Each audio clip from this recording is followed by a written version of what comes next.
En avançant au 23 juillet, les élections législatives, le chef du gouvernement espagnol, le socialiste Pedro Sánchez, tente un quitte ou double. La dissolution des Cortes, qui devait être normalement renouvelée en décembre, a pris la classe politique par surprise. Et il est vrai que Pedro Sánchez, qui s'était beaucoup investi dans la campagne des élections régionales et municipales, a subi un camouflet. On savait que le PSOE et la gauche en général allaient perdre quelques plumes, mais personne n'avait prédit une telle déroute le 28 mai. La vague bleue, couleur du Partido Popular, du PP, la droite espagnole, l'a remporté dans 9 des 12 régions soumises à réélection. Dans 7 régions sur 9, cette victoire se fait aux dépens du bloc de gauche dominé par le PSOE. Dans le sillage de cette vague bleue, Vox, le parti d'extrême droite, ou plutôt de la droite très conservatrice, fait une véritable percée. Et il est désormais le 3e parti espagnol. Et il s'apprête soit à gouverner avec le PP, soit à lui apporter son soutien dans les régions où le PP n'a pas la majorité absolue.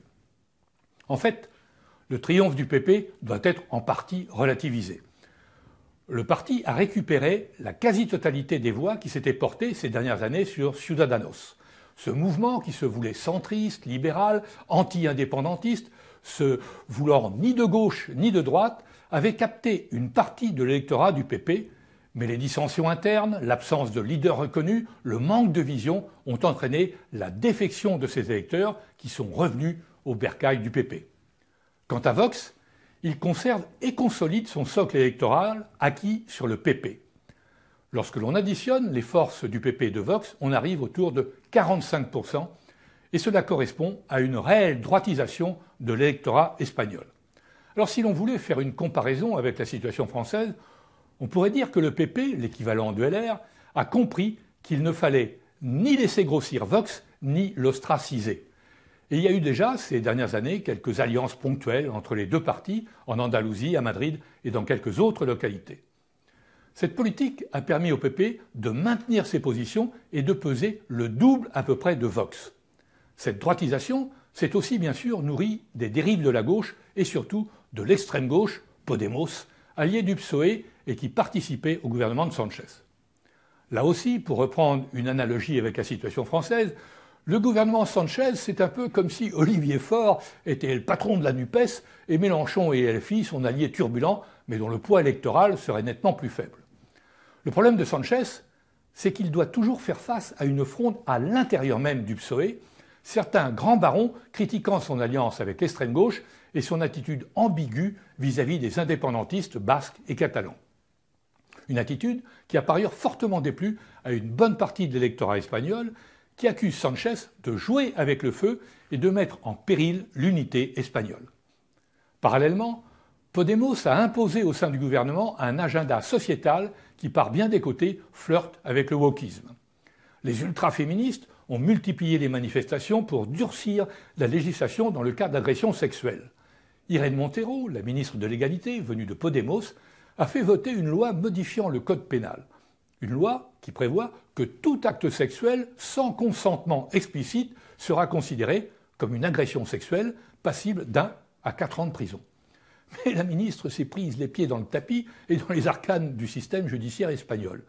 Le résultat de cette loi a abouti au contraire du but poursuivi, la libération de plusieurs centaines d'hommes qui avaient été condamnés pour agression sexuelle à des peines supérieures. Du coup, la ministre a accusé les juges et les médias qui la critiquaient de comportements machistes et l'électorat a finalement jugé déplorable cet épisode.